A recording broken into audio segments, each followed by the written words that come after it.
गरीब की शादी। शशि की सौतेली माँ ने उसकी शादी की तो बड़े घर में, लेकिन पति कोई काम न करता। आप ससुर जी के साथ काम पर क्यों नहीं जाते? हाँ जाऊंगा, लेकिन कल से।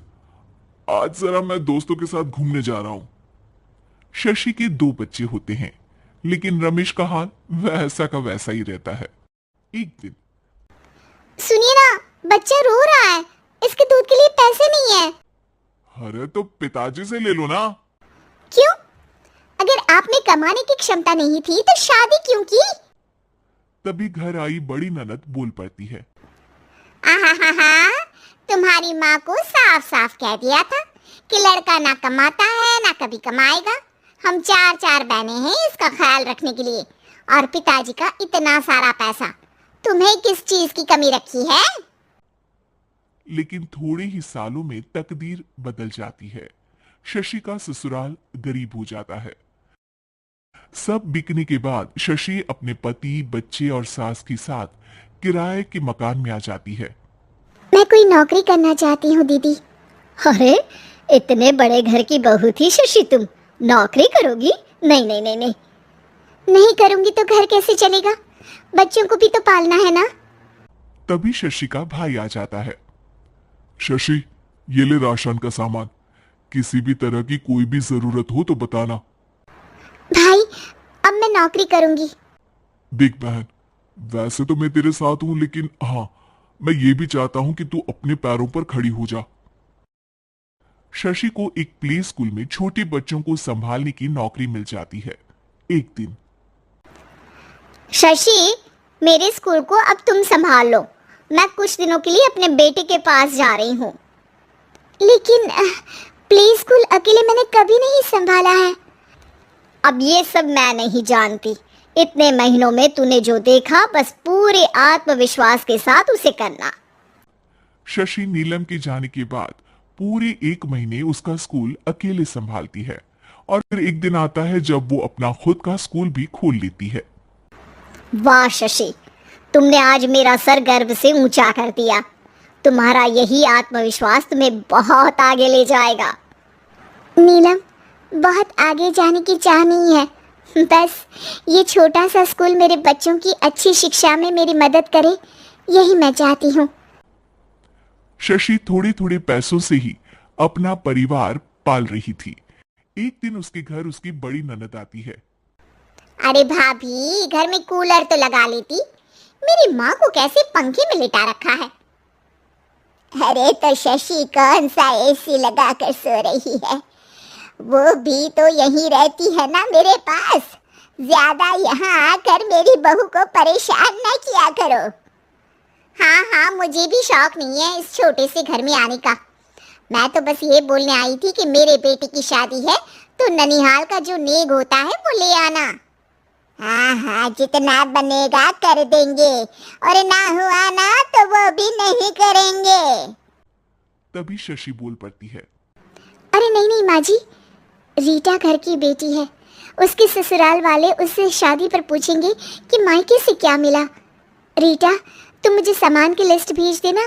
मैं पूरी कोशिश करूंगी कि तुम्हारी हर डिमांड को पूरा करें। अच्छा, मैं खाना लगाती हूँ। शशि ये बोलकर किचन में चली जाती है। धीरे धीरे कर शशि किसी न किसी तरह अपनी सारी ननदों की डिमांड भी पूरी करती, बच्चों की ख्वाहिशें भी, और उनकी पढ़ाई के लिए पैसे जोड़ती। एक दिन जब शशि का बेटा 12वीं पास करके आता है। माँ, अब तुझे काम करने की जरूरत नहीं है। मैं अब कोई ना कोई नौकरी करके पढ़ाई भी साथ कर लिया करूंगा। शशि को लगता है कि बेटा और आगे पढ़ाई करे, लेकिन वक्त की मार के कारण वो बेटे को काम के लिए हाँ कर देती है। अब बेटा एक बैंक में चपरासी बन जाता है। लड़का, देखने में तो बड़ा अच्छा है। अंग्रेजी भी पटर पटर बोलता है, फिर चपरासी क्यों? लड़का सारी बात मैनेजर को बता देता है। अच्छा, तो मैं तुझे एक मौका देता हूँ। तू यहाँ रहकर दूसरे डिपार्टमेंट का भी काम सीख। अगर तू किसी एक का भी काम अच्छे से सीख गया तो मैं तुझे यहाँ टेबल चेयर में बैठने वाली नौकरी दे दूंगा। लेकिन एक दिन शशि की ननद उसे फोन करती है। अरे भाभी, देखो मायका तो मेरा तुम लोगों से ही है। मैंने आपके बेटे और मेरे भतीजे प्रदीप के लिए यहाँ एक नौकरी देखी है, पूरे 5,000 मिलेंगे। वैसे करता ही क्या है, चपरासी ही तो है ना। कोई बात नहीं रीटा, मैं उसे इस शहर के बाहर नहीं भेजना चाहती हूँ। बाकी वो शाम को आएगा तो मैं पूछ लेती हूँ। वहीं प्रदीप मैनेजर की बात से खुश हो जाता है और मैनेजर के काम पर ही नजर रखने लगता है। वो उनकी तरह के पेपर पढ़ता, काम करता और आने वाले लोगों की बातें सुनता। एक दिन बैंक में ऑडिट वाले आते हैं। ये गलत है, पूरी बैलेंस शीट नहीं मिल रही है, कहीं ना कहीं गड़बड़ है। ए मैनेजर, क्या करते हो? बैंक के पैसों का हिसाब सही नहीं है। मैनेजर के पसीने छूट जाते हैं। तभी प्रदीप वहां जाता है। अब क्या मैं ये बैलेंस शीट देख सकता हूं? अरे बेटा मजाक नहीं, जाओ पानी लेकर आओ एक गिलास। प्रदीप मैनेजर को पानी लाकर देता है और फिर ऑडिटर से कहता है, देखिए सर, मैं आपको बता सकता हूं कि कैसे बैलेंस शीट को आप लोग गलत तरीके से जोड़ रहे हैं। ऐसा बोलकर प्रदीप एक एक कर सारे डाउट क्लियर कर देता है।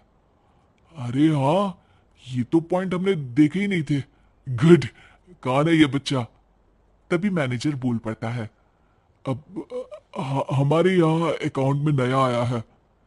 ऑडिटर के जाने के बाद, वाह प्रदीप, आज तो तुमने मेरी नौकरी बचा ली। और आपने भी तो मेरी नई नौकरी लगा दी, अकाउंटेंट की। बस फिर क्या था, प्रदीप ने एक बार जो सफलता की सीढ़ी चढ़ी, बस चढ़ता ही चला जाता है। फिर एक दिन शशि की ननद, अरे भाभी कैसी हो? घर को तो बड़ा ही सुंदर चमका रखा है। अरे बेटी कैसे आना हुआ? तू तो इस छोटे से घर में आना भी नहीं चाहती थी, कोई खास काम है क्या? अब हाँ, वो माँ, मेरा जो मझला बेटा है ना, वो अकाउंट से पढ़ाई कर रहा है, तो प्रदीप से बोलकर उसकी भी कहीं अच्छी नौकरी लगा दो ना। सास और शशि समझ जाते हैं कि कैसे पैसे आते ही लोगों के बात करने के तरीके से लेकर रिश्ते निभाने तक में बदलाव आ जाता है।